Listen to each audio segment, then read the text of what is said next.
नमस्कार दोस्तों, स्वागत है आपका मेरे चैनल में। दोस्तों, आज मैं आपसे बात करने वाला हूँ कि आप कैसे बहुत ही कम लागत में दूध का बिज़नेस शुरू करते हो। हाँ दोस्तों, जब भी हम बात करते हैं दूध के बिज़नेस के बारे में तो हमको ये लगता है कि यार इसमें बहुत ज़्यादा इन्वेस्टमेंट लगेगा, क्योंकि इसमें आपको गाय-भैंस लेनी पड़ेगी। अगर आप डेयरी खोल रहे हो तो आपको फ्रिज लेना पड़ेगा, इक्विपमेंट्स लेने पड़ेंगे, मशीन लेनी पड़ेगी, मतलब बहुत ज़्यादा इन्वेस्टमेंट लगेगी। यही हमारे मन में एक थॉट आता है जब हम दूध के बिज़नेस के बारे में बात करते हैं। लेकिन आज मैं आपको एक ऐसा तरीका बताऊँगा कि अगर आप गाँव में रहते हैं या गाँव के आस-पास कहीं रहते हैं, तो आप कैसे मात्र 2 से 5,000 रुपए लगा के भी इस बिज़नेस को शुरू कर सकते हैं। हाँ दोस्तों, बहुत ही प्रैक्टिकल तरीका मैं आपको बताऊँगा कि कैसे आप इस बिज़नेस में एंट्री कर सकते हैं, कैसे इसकी शुरुआत कर सकते हैं। अगर आपको ये लगे कि आपके लिए इन्फॉर्मेटिव है, अगर आपको लगे कि वीडियो आपको कुछ हेल्प करता है, तो प्लीज़ इसको लाइक कीजिएगा, चैनल को सब्सक्राइब कीजिएगा। आइए वीडियो को अब हम शुरुआत करते हैं। तो देखिए दोस्तों, इस बिज़नेस को आप 2 तरीके से कर सकते हैं। तो पहले हम लोग बात करते हैं कि पहला क्या तरीका होगा जिस तरीके से हम इस बिज़नेस को चालू कर सकते हैं। तो आपको दोस्तों क्या करना है, सबसे पहले ये देखना है कि आप अगर शहर में रह रहे हैं तो आपके आस-पास जो गाँव है, वहाँ पे आपको जाना है। आपको देखना है कि वहाँ पे ऐसे कौन से किसान हैं, ऐसे कौन से लोग हैं जिनके पास गाय-भैंस है, जिनके घर दूध होता है काफ़ी मात्रा में, लेकिन वो उसको शहर में नहीं दे के आ पाते हैं या उनके पास एक्स्ट्रा दूध होता है। तो आपको क्या करना है, उनसे मिलना है और उनसे ये बोलना है कि भैया आप मुझे दूध दो। उस दूध को आप फिर शहर में जाके सप्लाई करेंगे, ठीक है? तो इसके लिए अब आपको इन्वेस्टमेंट क्या करनी पड़ेगी कि पहले तो आप मार्केट जाइए और मार्केट से आप है ना 2 प्लास्टिक के केन ले लीजिए। प्लास्टिक के आप केन लोगे तो लगभग 600-700 रुपए में आ जाएँगे, मतलब 1 केन 600-700 रुपए का आ जाएगा। आप चाहो तो स्टील वाला भी ले सकते हो, लेकिन फिर वो महँगा आता है। तो क्योंकि अब आप शुरू कर रहे हैं, शुरू में थोड़ा कॉस्टिंग का इश्यू रहता है, तो आप कम से कम में चालू करना चाह रहे हैं, तो आप प्लास्टिक का केन लीजिए, ठीक है? ये इसमें एक कॉस्ट हो गई। दूसरी इसमें आपकी कॉस्ट क्या होगी कि जैसे मैंने आपको बताया कि आप उनसे दूध लेंगे और फिर इसको शहर में सप्लाई करेंगे। तो जो आप सप्लाई करेंगे, तो जो आप जिस भी गाड़ी के थ्रू लेके जाएँगे, जैसे जो भी आपके पास 2 पहिए की गाड़ी होगी, उसका जो पेट्रोल वगैरह का भाड़ा है, वो आपका लगेगा।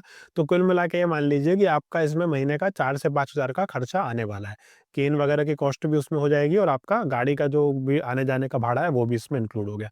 अब आपको क्या करना है दोस्तों, आपने गाँव में लोगों से मिल लिया कि भाई आप किनसे दूध लोगे, ठीक है?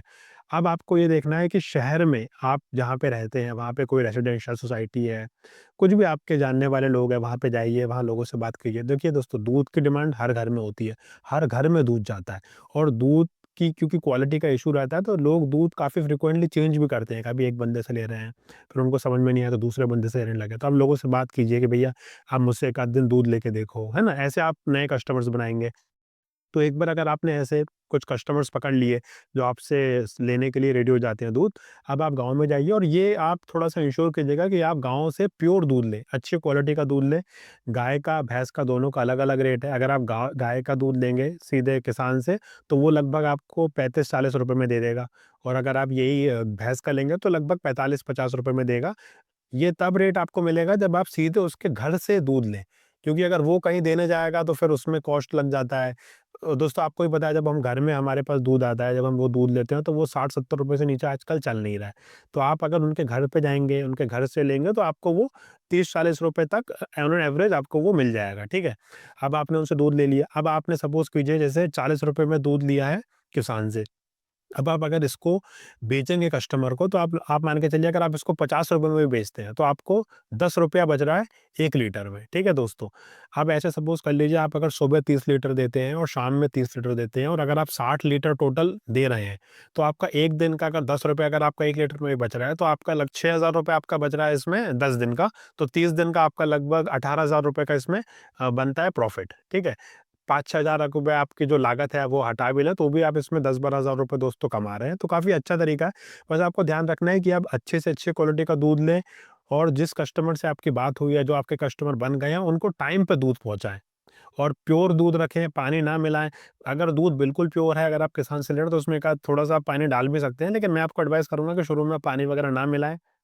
क्योंकि आप काम चालू कर रहे हैं, लोग आपसे दूध लेना इसीलिए चालू कर रहे हैं क्योंकि शायद वो उनके पुराने दूध वाले से सैटिस्फाई नहीं है, वहाँ पे उनको वो क्वालिटी नहीं मिल रही थी। तो शुरू में आप प्योर दूध दीजिए, टाइम का ध्यान रखिए, नागे मत कीजिए, तो आप इसमें काफ़ी अच्छा आगे कर सकते हैं।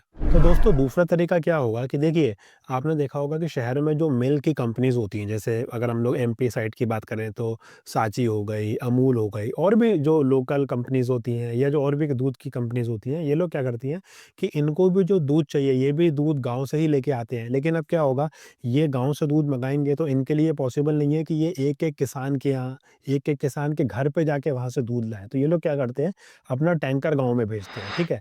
और गाँव में इन लोगों ने अपने एक बंदे बिठा के रखे हुए हैं। बंदे समझ लीजिए, डीलर समझ लीजिए, जो भी समझ लीजिए, इनके ऑथराइज़्ड बंदे रहते हैं।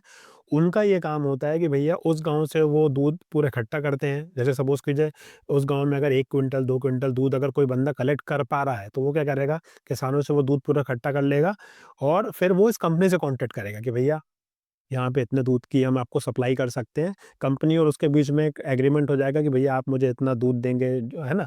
तो वो उसको वो दूध सप्लाई करेगा। तो आपको क्या करना है कि किसानों से पूरा दूध इकट्ठा करना है और वो दूध इकट्ठा करके फिर कंपनी को दे देना है। इसमें दोस्तों फ़ायदा किसानों का भी है। उनके बिल्कुल घर से आप दूध ले लेंगे तो उनको भी कहीं जाने का टेंशन नहीं है। कंपनी को भी फ़ायदा है क्योंकि कंपनी को किसान के दरवाज़े पे जाने की ज़रूरत नहीं पड़ रही है। तो इसमें आप बीच में काफ़ी अच्छा खासा कमीशन अर्न कर सकते हैं। बस इसमें आपको ये बात का ध्यान रखना है कि आपको कंपनी से पहले ही मतलब आपको बात कर लेना है कि भैया कितना क्या उसमें कमीशन रहेगा, वो पहले टर्म्स एंड कंडीशन क्लियर कर लेनी है। किसानों को भी दोस्तों जो कंपनी है वो पेमेंट देती है वीकली, मंथली और किसानों को काफ़ी अच्छा खासा पेमेंट वो देती है, जो भी रेट चल रहा है उस हिसाब से पेमेंट देती है। किसानों को भी फ़ायदा है और आपको भी इसमें अच्छा खासा कमीशन मिलेगा। तो इस तरीके से भी आप काफ़ी अच्छा खासा पेमेंट अर्न कर सकते हैं। तो दोस्तों ये थे वो 2 तरीके जिसके थ्रू आप काफ़ी कम इन्वेस्टमेंट से दूध के बिज़नेस से अपनी अर्निंग शुरू कर सकते हैं, अपना बिज़नेस शुरू कर सकते हैं। तो अगर दोस्तों आपको ये वीडियो अच्छा लगा तो प्लीज़ इसको लाइक कीजिए, शेयर कीजिए और चैनल को सब्सक्राइब कीजिए। Thank you friends.